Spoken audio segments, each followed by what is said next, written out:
2022 সালের মধ্য জুনে বন্যায় প্লাবিত হয়েছিল সিলেট, সুনামগঞ্জ সহ বিভাগের বিস্তীর্ণ অঞ্চল। আরও এক মধ্য জুনে একই পরিস্থিতি তৈরির শঙ্কা দেখা দিয়েছে। এ আতঙ্কে অনেকেরই ঈদ আনন্দ মলিন হয়ে গেছে। পানি উন্নয়ন বোর্ড পাওব সিলেটের তথ্য অনুযায়ী সিলেটের নদ নদীর পানি বহু করে বাড়ছে। টানা বর্ষণ ও উজান থেকে নেমে আসা ঢলে সিলেটের নদ নদীগুলোর পানি বাড়ছে। এ কারণে সিলেট নগরী সহ জেলার 12টি উপজেলায় কম বেশি প্লাবিত হয়েছে। মঙ্গলবার 18 জুন বিকেল 3টা পর্যন্ত জেলার সুরমা, কুশিয়ারা, সারি ও সারি-গোয়াইন নদীর 6টি স্টেশনে পানি বিপদসীমার ওপর দিয়ে প্রবাহিত হয়। সকাল 9টা থেকে দুপুর 3টা পর্যন্ত 6 ঘন্টা সময়ে সিলেটে 59 মিলিমিটার বৃষ্টিপাত রেকর্ড করা হয়েছে।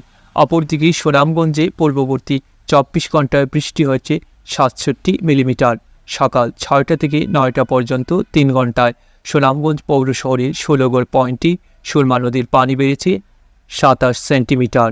9টায় এখানে পানি বিপদসীমার 67 সেন্টিমিটার ওপরে ছিল। ছাতক উপজেলা সদরে সুরমা নদীর পানি 145 সেন্টিমিটার ওপর দিয়ে প্রবাহিত হচ্ছে। পানি উন্নয়ন বোর্ড পাওব সিলেটের তথ্য অনুযায়ী মঙ্গলবার বিকেল 3টা পর্যন্ত জেলার সুরমা, কুশিয়ারা, সারি ও সারি-গোয়াইন নদীর 6টি স্টেশনে পানি বিপদসীমার উপর দিয়ে প্রবাহিত হচ্ছে।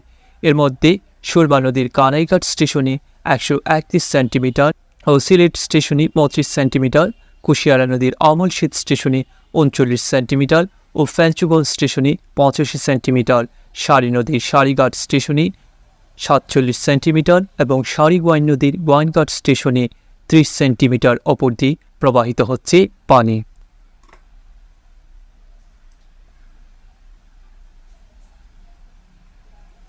এছাড়াও প্রায় প্রতিটি স্টেশনেই পানি প্রবাহ বৃদ্ধির প্রবণতা রয়েছে।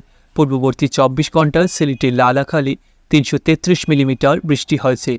জাফলংয়ে বৃষ্টি হয়েছে 327 মিলিমিটার। অপরদিকে উজানে ভারতের মেঘালয়ের চেরাপুঞ্জিতে 398 মিলিমিটার বৃষ্টিপাত রেকর্ড করা হয়েছে। সিলেটের জেলা প্রশাসকের কার্যালয় থেকে সোমবার 17 জুন রাতে এক বিজ্ঞপ্তিতে জানানো হয়, জেলায় 538টি আশ্রয়কেন্দ্র প্রস্তুত করা হয়েছে। আশ্রয়কেন্দ্রে মানুষজন উঠতেও শুরু করেছেন। সুনামগঞ্জে বৃষ্টি কম হলেও উজানে ভারতের চেরাপুঞ্জিতে এ সময় ব্যাপক বৃষ্টি হয়েছে, যে কারণে উজান থেকে পাহাড়ি ঢল নামছে। জেলার ছাতক, সদর, বিশ্বম্বরপুর ও দোয়ারাবাজার উপজেলার বন্যা পরিস্থিতি খারাপের দিকে যাচ্ছে।